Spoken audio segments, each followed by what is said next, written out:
He was dying. Right there, 15 feet from a highway where cars blurred past at 70 miles per hour. The baby, alone, bleeding. And when he looked up and saw me standing there, he did something that still haunts me. Something no wild animal should ever do. He reached up. Both tiny arms stretched toward me like a child begging to be held. Like he understood that I was his last chance. His only chance. And in that split second, I had to make a choice that would change everything. My name is Marcus Chin. I've been a wildlife ranger for 14 years. I've pulled injured hawks from barbed wire. I've relocated bear cubs separated from their mothers. I've seen nature at its most brutal and most beautiful.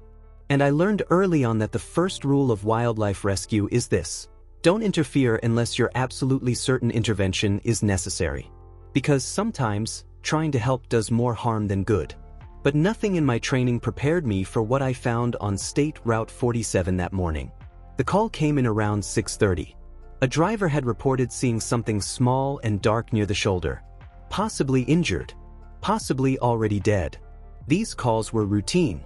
Usually it was roadkill. Sometimes a disoriented raccoon. Once in a while, something we could actually save. I grabbed my field kit and drove out. The sun was just starting to break through the pine trees, casting long shadows across the asphalt. And there, exactly where the caller had described, I saw him. A Capuchin monkey infant. Maybe 10 weeks old. Maybe less. He wasn't moving much. Just sitting there in the gravel, his small body trembling despite the morning heat. I parked 50 yards back and grabbed my binoculars. Protocol dictated observation first. Watch for the mother. Watch for the troop. Wait to see if this was truly abandonment or just a temporary separation. So I watched. 5 minutes passed. Then 10. Then 20. No mother appeared. No troop emerged from the forest. Just this tiny creature, alone in a place where infant monkeys don't survive without protection. That's when I noticed the blood. His left hind leg was bent at an angle that made my stomach turn. Dark red streaks ran down through his fur, mixing with the dust.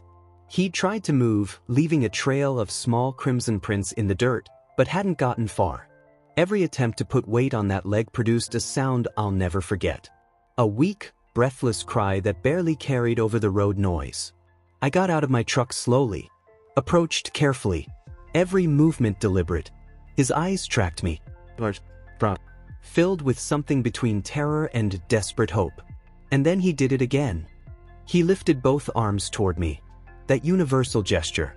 That plea. I've been trained to maintain emotional distance.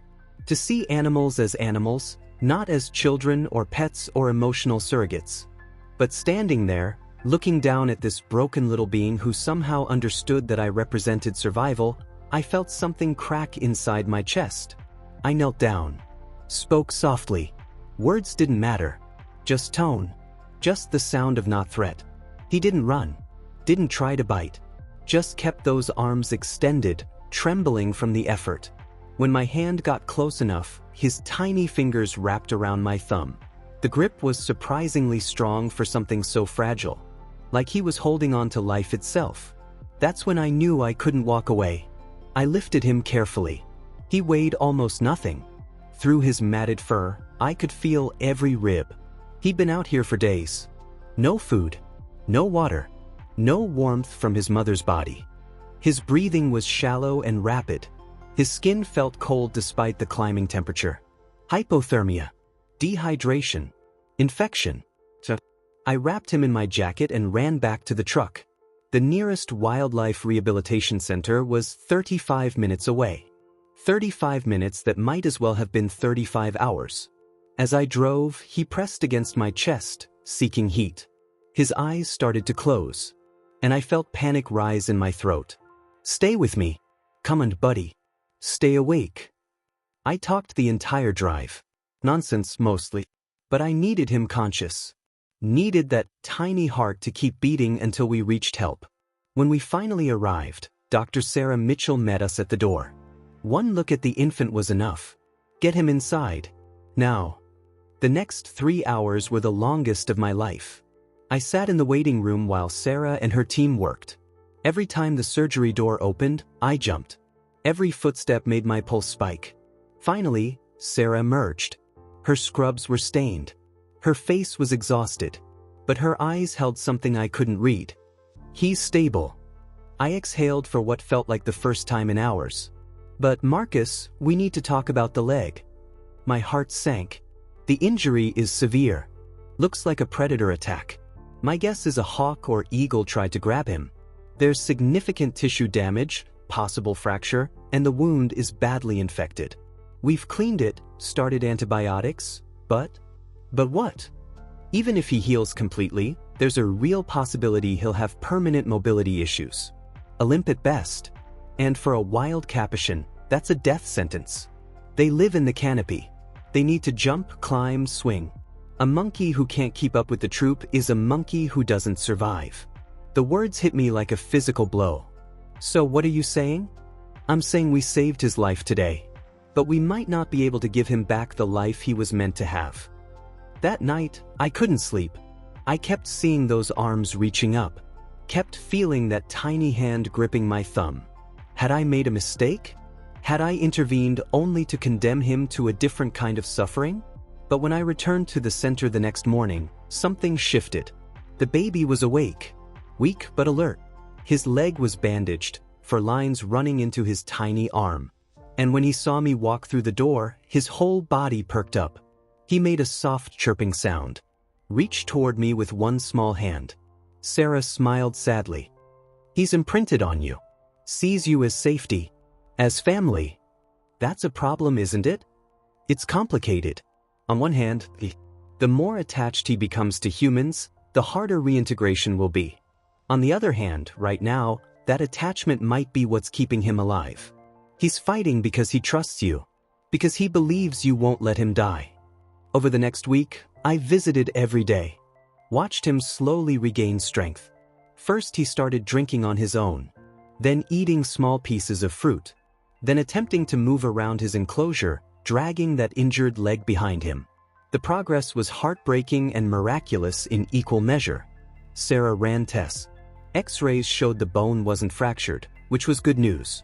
But the soft tissue damage was extensive. Physical therapy would be necessary. Months of it maybe. "We need to make a decision," Sarah said on day 9. "We need to figure out what happens next. Because every day he spends here, every day he bonds more with humans, we're reducing his chances of successful reintegration." "Have you looked for his troop?" "We've had scouts out. There's a group of Capuchins in the area, about 3 miles from where you found him. We've identified what might be his mother. Female showing signs of recent infant loss. But Marcus, it's been 9 days. That's a lifetime for a primate infant. Even if we could physically reunite them, there's no guarantee she'd accept him. He smells like humans now. He's been touched, medicated, handled. And if the troop rejects him..." She didn't need to finish that sentence. "What's the alternative?" "Sanctuary. There's a facility in Costa Rica that specializes in non-releasable primates. He'd be safe there, cared for, but he'd never be truly wild." I looked through the observation window. The baby was attempting to climb the mesh walls of his enclosure. His movements were clumsy, compensating for the weak leg. But there was determination there. Instinct fighting through despite everything he'd been through. "Let's try," I said. "Let's try to get him home." Sarah's expression was grave. "You understand the risks? If it fails, if the troop attacks him or abandons him, we might not get another chance to save him." "I understand. But he deserves the chance to be what he is. A wild monkey. Not a pet or a sanctuary animal. Wild." The preparation took another 5 days. We needed his legs strong enough to climb. Needed him healthy enough to defend himself if necessary. And we needed to find the exact location where the troop was most active. During those 5 days, something happened that I didn't expect. The baby started showing less interest in human contact. Not completely, but gradually he became more focused on the sounds from outside his enclosure. The birds. The rustle of leaves. The distant calls of wild monkeys in the surrounding forest. Something ancient was waking up inside him. Something that had been sleeping during his trauma and recovery. On day 14, we made our move. Sarah, myself, and 2 other team members drove to the location where the troop had been most consistently sighted. We carried the infant in a transport crate, partially covered to reduce stress. He was calm, alert. His eyes tracked everything. The plan was simple in concept but terrifying in execution. We'd place him in a safe location, retreat to observation distance, and wait to see if he remembered how to call for his family. If they remembered him, when we opened the crate, he stepped out slowly, looked around. His injured leg was still weak, but functional.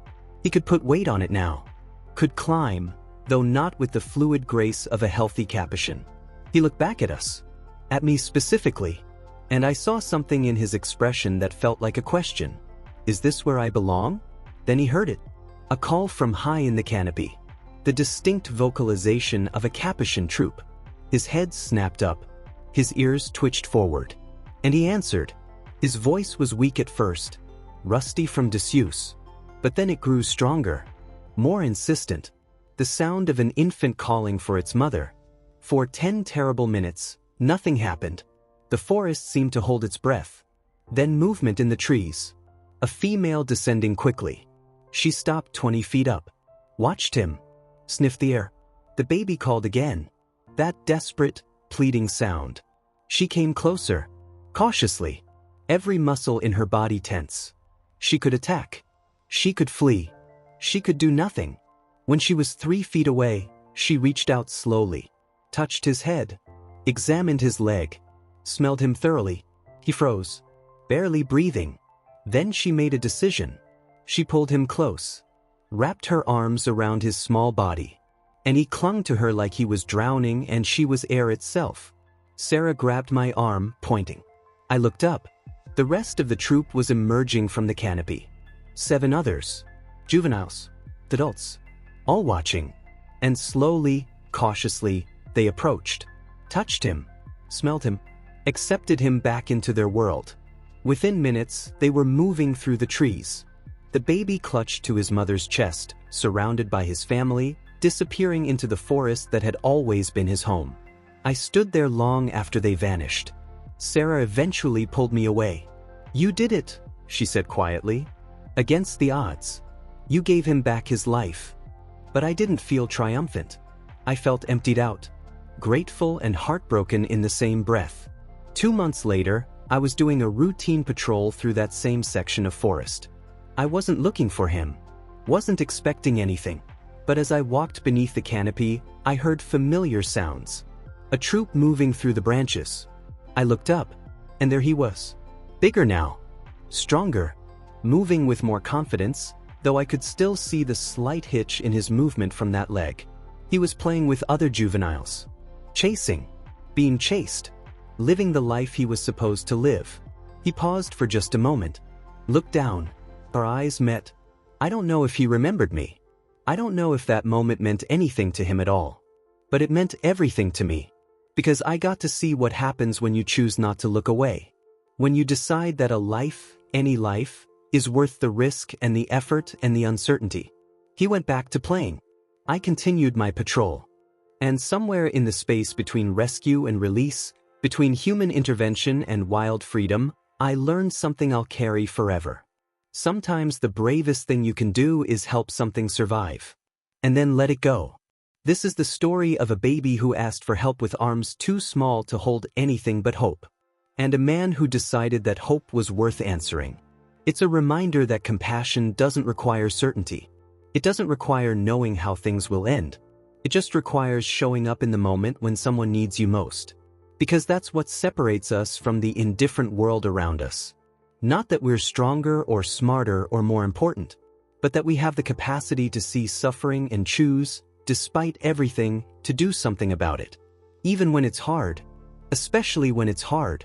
That baby monkey is out there right now, living wild and free because someone stopped their truck on a random Tuesday morning.